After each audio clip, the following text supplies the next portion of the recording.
नमस्कार. आज व्हिडिओ बनवण्यामागचं कारण असं आहे की बऱ्याच काही दिवसापासून शेतकऱ्यांचे फोन येत आहेत आणि सगळ्यांचा जवळपास प्रश्न हा एकच अँगलने एकच आहे. तर तो काय? तर आमची केळी बागेची निसवण होत आहे किंवा 50% आमच्या केळी बागेमध्ये निसवण झालेली आहे. पण आमच्या बागेमध्ये पानं जे आहेत ते पिवळे पडत आहेत, कोरडे पडत आहेत आणि पाण्याची संख्याही कमी आहे. तर आपण त्या ठिकाणी नक्कीच त्यांना चांगल्या प्रकारचं सोल्युशन दिलेलं आहे आणि त्यांना चांगले उत्तम रिझल्ट आलेले आहेत. तर व्हिडिओ हा बनवण्यामागचं कारण असंच आहे की हा व्हिडिओ तुम्ही जास्तीत जास्त लोकांपर्यंत पोहोचवा, जेणेकरून ज्यांना असे प्रॉब्लेम फेस करावे लागत असतील तर या व्हिडिओच्या माध्यमातून त्यांना समजेल की नेमकं आपल्याला काय उपाययोजना कराव्या लागतील आणि कोणत्या प्रकारचं आपल्याला ॲप्लिकेशन द्यायचं आहे. चुकीचे ॲप्लिकेशन देऊन खर्च वाढून रिझल्ट मिळत नाही. जसं मी तुम्हाला मागील व्हिडिओमध्ये थंडीमध्ये आपल्याला नेमकी काळजी कशा प्रकारे घ्यायची आहे, आपल्याला नेमकं कोणत्या प्रकारचं न्यूट्रिशन सोडायचं आहे याबद्दल माहिती दिलेली होती. तरी पण शेतकऱ्यांना थोडंसं त्यामध्ये व्यवस्थित नॉलेज नसल्यामुळे चुकीचं काहीतरी ॲप्लिकेशन देतात आणि रिझल्ट येत नाही. तर मी व्हिडिओच्या माध्यमातून हेच तुम्हाला सांगायचा प्रयत्न करेल की झाडामध्ये तुम्हाला केळी बागेत झाडाची पाण्याची संख्या कमी का होत आहे.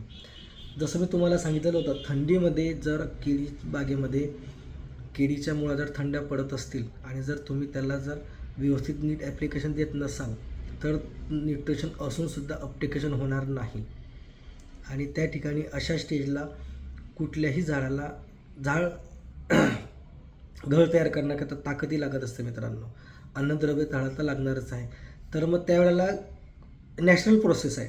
जर त्याला ताकद लागत असताना जर तुम्ही त्याला खालून जर व्यवस्थित अन्नद्रव्य जर नाही दिलं आणि ते परिणामी जमिनीपासून ते मुळांमार्फत झाडापर्यंत नाही पोहोचत असलं तर काय करतं, केळीचं झाड जे नॅचरल प्रोसेसमध्ये पानातलं अन्नद्रव्य घेतं आणि घड तयार करण्याकरता वापरतं. म्हणून पान जे आपल्याला सुरुवातीपासून हळूहळू पिवळं होताना दिसतं आणि नंतर कालांतराने ते कोरडं होतं आणि खाली पडतं. आता बरेच शेतकरी याला करपा असं म्हणत आहेत, पण हा करपा नाही मित्रांनो. तुमचं पाण्यातलं अन्नद्रव्य जे असतं ते घड तयार होण्याकरता वापरलं जात आहे, म्हणून तुमच्या पाण्याची संख्या कमी होत आहे. आणि अशा स्टेजमध्ये शेतकरी अजून एक चूक करतो, त्या ठिकाणी युरियाचा वापर जास्त करतो आणि पोटॅशचा वापर जास्त करतो. पोटॅशमध्ये कोणतं? MOP. तर आपल्याला अशा ठिकाणी युरियाचा वापर हा अजिबात करायचा नाही आहे, एकदम कमी प्रमाणात करायचा आहे आणि पोटॅशमध्ये आपल्याला SOPचा वापर करायचा आहे, जेणेकरून आपलं तिथे अन्नद्रव्य जे असेल ते व्यवस्थित जमिनीमधून मुळांद्वारे झाडापर्यंत पोहोचेल. आणि याच्यासोबत आपल्याला बाकीचे सुद्धा ॲप्लिकेशन द्यायचे आहे. तर त्याच्याकरता तुम्ही मला संपर्क करा. नेमके तुमच्या बागेची कंडिशन कशी आहे हे बघून तुम्हाला नक्कीच त्यामध्ये गायडन्स दिलं जाईल आणि चांगल्या प्रकारे उत्तमरित्या रिझल्ट मिळतील.